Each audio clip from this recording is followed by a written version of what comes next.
안녕하세요. 오늘은 허브식물 로즈마리에 대해서 한번 알아보도록 하겠습니다. 다른 나라에서는 어떤지 모르겠지만 우리나라에서는 허브식물 하면 제일 먼저 떠오르는 식물이 로즈마리죠. 그만큼 많은 사랑을 받고 있다는 거겠죠. 로즈마리는 지중해 연안이 원산지인 식물이고요. 어떤 식물을 키우시든지 그 식물의 원산지를 먼저 알아보시는 것이 좋습니다.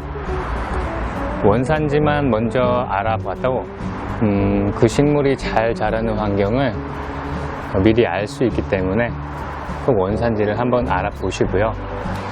우리나라의 기후는 여름에 습하고 겨울에 건조한 기후라서 또 강수량도 여름에 집중돼 있죠. 그래서 지중해성 기후와는 정반대인데 또 그럼에도 잘 키우시고 계신 분들이 많으니까 참 대단하다는 생각을 합니다. 로즈마리에 대해서 최대한 자세히 알아보려 하는데요. 어떤 것들이 있을까요? 삽목, 가지치기, 물주기, 분갈이, 또 뭐가 있을까요? 로즈마리라는 이름은 바다의 이슬이라는 뜻이라고 합니다. 아마도 이제 꽃이 피어 있는 모습을 보고 지어진 이름 같은데요. 일반적으로 우리가 키우는 로즈마리는 환경이 좋다면 한 4년 정도 키우시면 꽃을 볼 수 있습니다. 물론 클리핑 로즈마리는 구입하시고 바로 꽃을 볼 수도 있는데 이제 영상에 보이는 것처럼 일반적인 로즈마리처럼 이제 직립으로 자라지는 않고 마치 덩쿨성 식물처럼 휘어지게 자라지만 지지대를 이용해서 반듯하게 키울 수도 있습니다. 클리핑 로즈마리는 봄이 되면 삽목해서 만드는 걸 한번 보여드리도록 하겠습니다.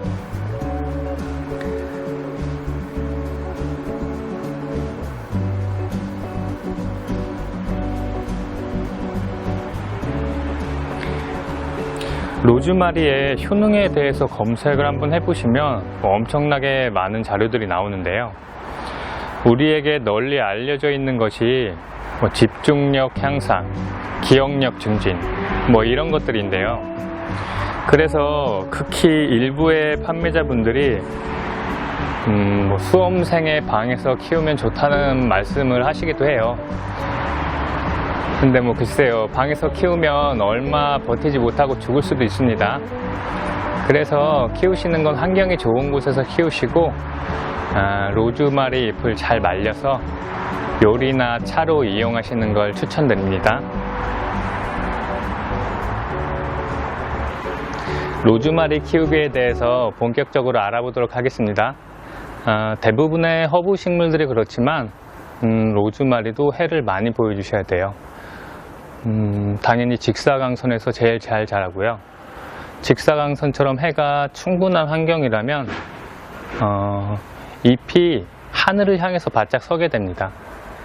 보통의 식물들도 마찬가지지만 강한 자외선으로부터 잎을 보호하기 위해서 잎이 하늘을 향하게 되고, 잎이 큰 식물이라고 하면 하늘을 향한 상태에서 또 잎이 살짝 반으로 접히기도 하죠. 유리창이나 이렇게 비닐 같은 곳에 한번 차광된 빛을 받으면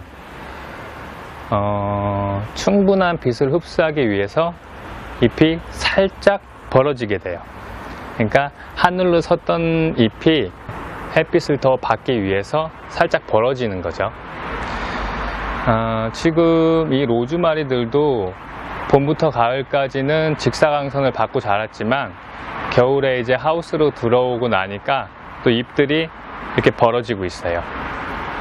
근데 사실 모양을 잡기에는 이 상태가 더 쉽습니다. 여기까지는 문제가 없이 잘 자랄 수 있는데요. 빛이 더 부족한 환경이 되면 이제 가지가 길게 웃자라게 되고요. 잎이 동그랗게 말리게 돼요. 동그랗게 말리게 되는데 그때는 바로 해를 더 많이 보여주셔야 됩니다. 그 상태로도 어떻게든 생명을 유지할 수는 있는데 건강하게 자라기는 힘이 듭니다. 로즈마리를 처음 키우게 되면 잘 키워보려고 이제 자료도 검색해보고 하시잖아요.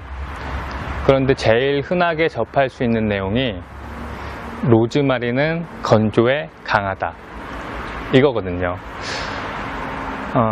글쎄요, 이 한마디만 듣고 그 로즈마리를 키우다가 실패하신 경험들이 아마 있으실 거예요.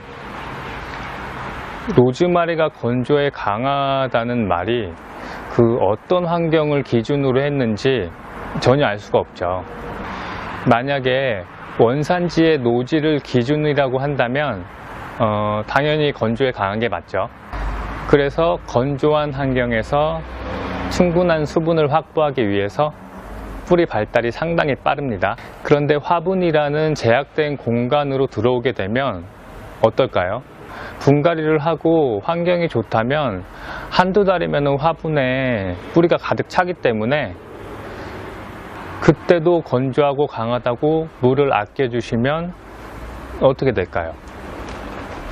특히나 화분에 심어서 야외에서 키우시는 경우라면 건조에 강한 것이 아니라 절대 물을 말리시면 안 됩니다.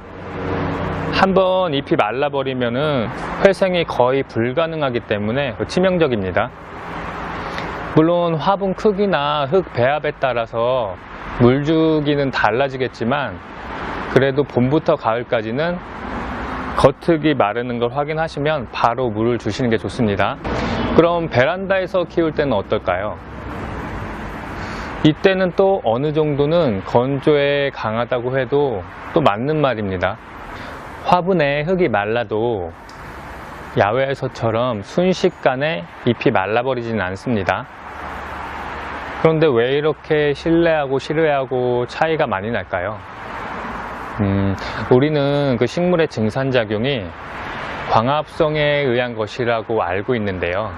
그 광합성에 의한 증산작용은 채 5% 정도가 되지 않는다고 합니다. 그럼 대부분의 증산작용은 그러니까 여분 상승, 잎이 뜨거워지는 것을 막기 위해서 증산작용을 하는 것이 대부분이에요. 잎의 열을 떨어뜨리기 위해서 수분이 사용됩니다. 그러니까 당연히 실내와 실외는 엄청난 차이가 있겠죠. 그럼에도 불구하고 또 로즈마리는 과습에 또 약합니다. 특히나 실내에서 키울 때는 더 그런데요. 그럼 어쩌란 말이냐 하실 테지만 뭐 간단합니다. 즉 흙 배합을 물 빠짐이 좋게 해주시면 되겠죠. 흙 배합은 환경에 따라서 다 다릅니다.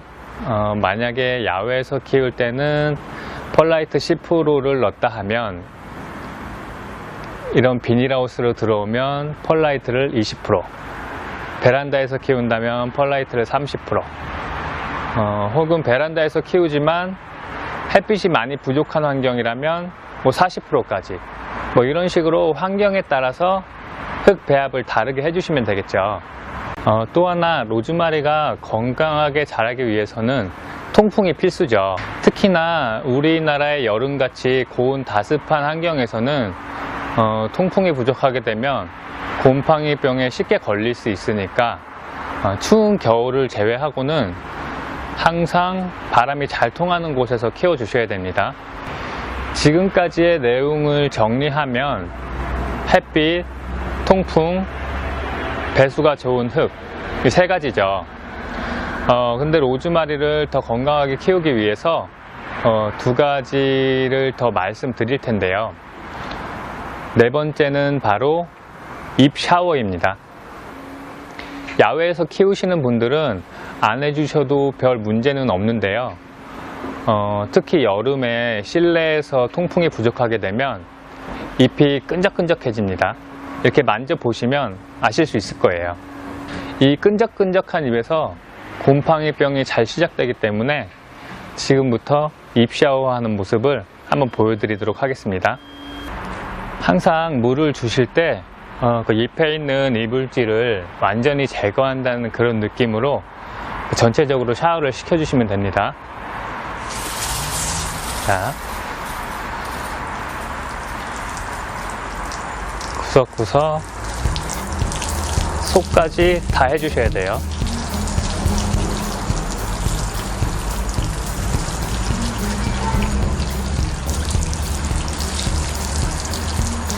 로즈마리를 건강하게 키우기 위해서는 꼭 잎샤워가 필요합니다. 자, 한번 해주시고 이물질을 털어낸다는 느낌으로 이렇게 털어주세요.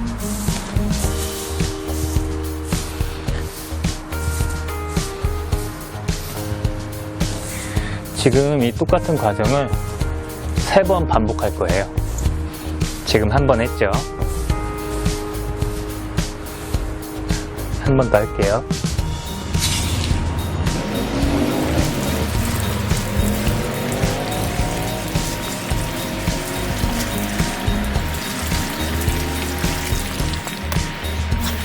또 털어주고요.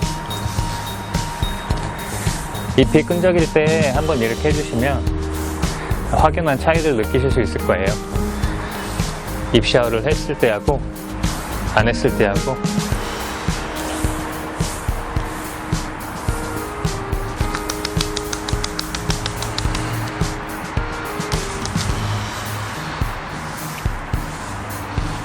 자, 마지막으로 한 번 더요.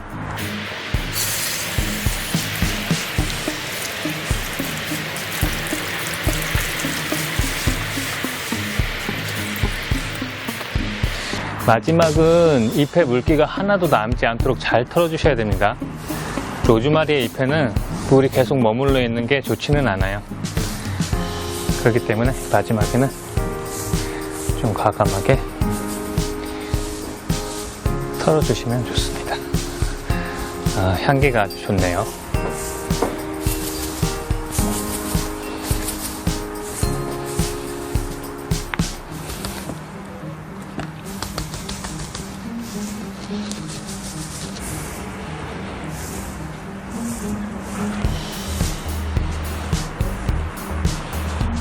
어때요? 됐죠?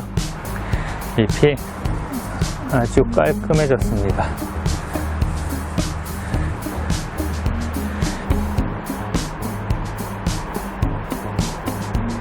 말끔해졌죠? 지금 영상이 너무 길어질 것 같아가지고 분갈이하고 삽목하는 모습은 다음 영상에 바로 올려드리도록 하겠습니다. 겨울이라 하엽이 좀 많이 지고 있는데요. 봄에는 더 풍성하고 아마도 이번 연에는 꽃도 보여주지 않을까 생각하고 있습니다.